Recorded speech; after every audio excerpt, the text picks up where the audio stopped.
Rabbi, who sinned, this man or his parents, that he was born blind? Neither this man nor his parents sinned.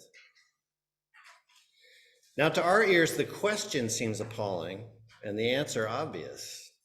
Of course, neither the man nor his parents nor anyone else sinned. No one sinned.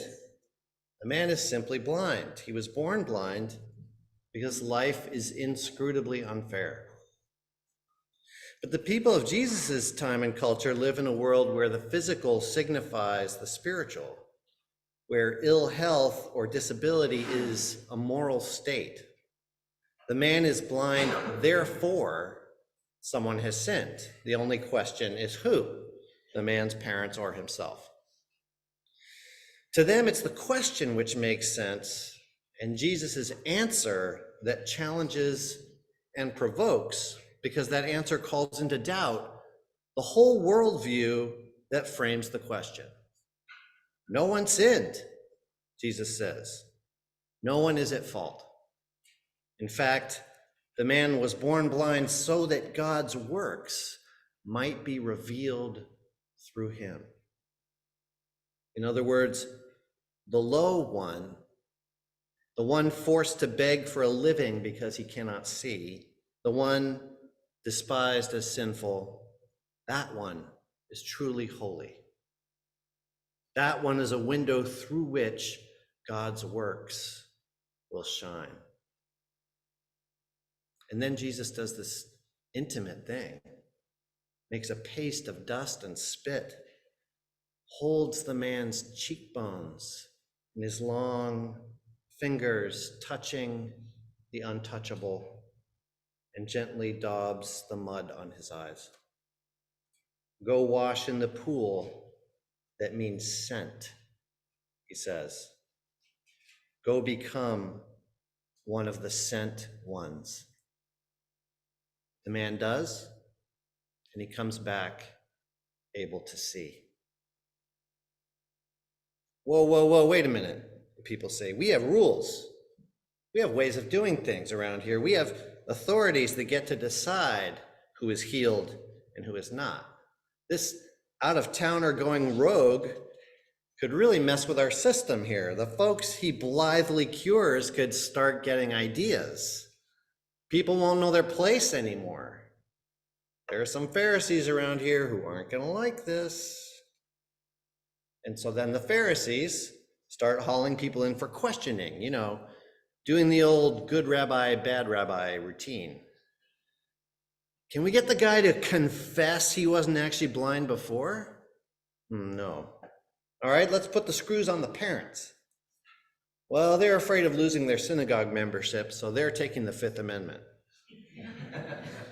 All right, then, bring the man back in. Oh, now he's getting cheeky. Wants to know why we're so interested. Wants to know if we're thinking of becoming Jesus's disciples too. All right, fine. Just drive him out of here. Just get him a one-way ticket to way the heck elsewhere. Well, that's a sad statement on the way human groups can work, and a caution to us all. But I'd like to focus on the blind man himself today, because I suspect that there's some part of him in each one of us. Some way or another, we've all had a taste of what it's like to be that man. Here he is struggling not only with a serious handicap, but also with the burden of others' judgment. He's blind, so he must deserve it. That's the thinking. And maybe deep down he has some intuition that what people say isn't actually true. Maybe on some level he knows the blindness is not his fault. But why even dare to acknowledge this to himself? All it does is stir up a bunch of hopeless emotions. Better just to resign himself to the role they've cast him in and try to make the best of it. And then one day, this strange healer shows up and speaks aloud the hidden truth that the man is afraid to even admit to himself, no one has sinned. No one has sinned. You are a beloved child of God. The pain you have suffered will actually become a window onto grace if you let it. When this mysterious rabbi speaks the truth, somewhere inside the blind man, a door springs open that can never be closed again. That's the real miracle here. That's the inward event of which the restoration of sight is an outward sign. What Jesus gives that man is a sense of the man's true self, his self made whole in God's love, his self infused by divine light. This becomes clear when everyone is arguing about whether the man really is who he says he is. I am, the man says. That's the literal translation of the Greek. I am.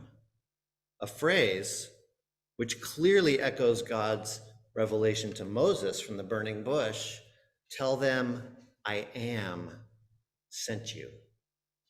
In all of John's gospel, this is the only instance of anyone other than Jesus using this phrase. So these are rare and powerful words that identify God with the man. Much more than physical sight, he has been given a vision of God's indwelling presence. And having received that vision, he cannot stop saying, I am. No matter how hard the Pharisees try to shove him back into his former role as the blind beggar whom we can all kick around. I am, the man insists. He's like a 2-year-old discovering the power of the word no. Only what this man discovers is the power of the word yes. Yes, he affirms, yes, I am. And he will not be contained or silenced.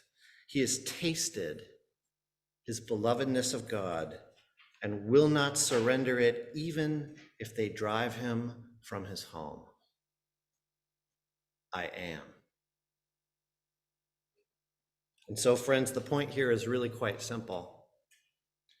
Only God tells you who you are.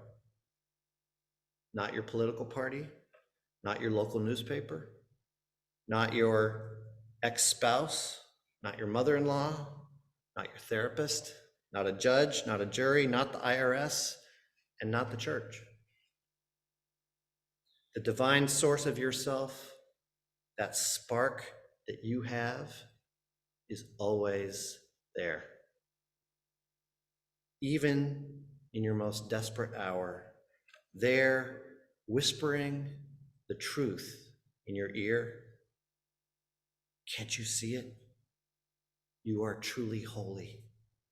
You are a window through which God's works will shine. No one has sinned. So go and become one of the sent ones. Amen.